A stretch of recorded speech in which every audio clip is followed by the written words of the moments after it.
Now let's take a look at how to create Google Storage Bucket via console.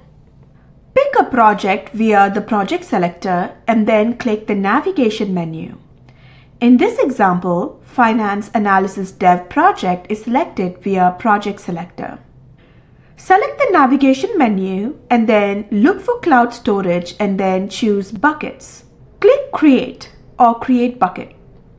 Provide a name and then labels and hit Continue. Select Location Type and hit Continue.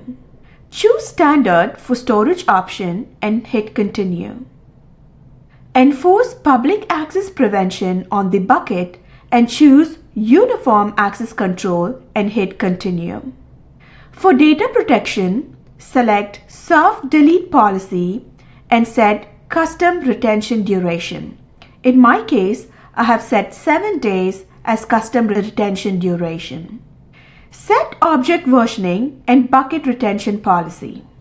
For data encryption, it is highly recommended to use Cloud KMS key, but for this example, we are choosing Google Managed Encryption key and then hit Create.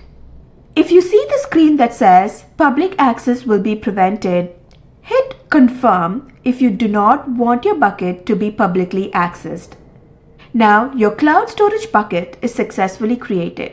You can verify all your settings in this console.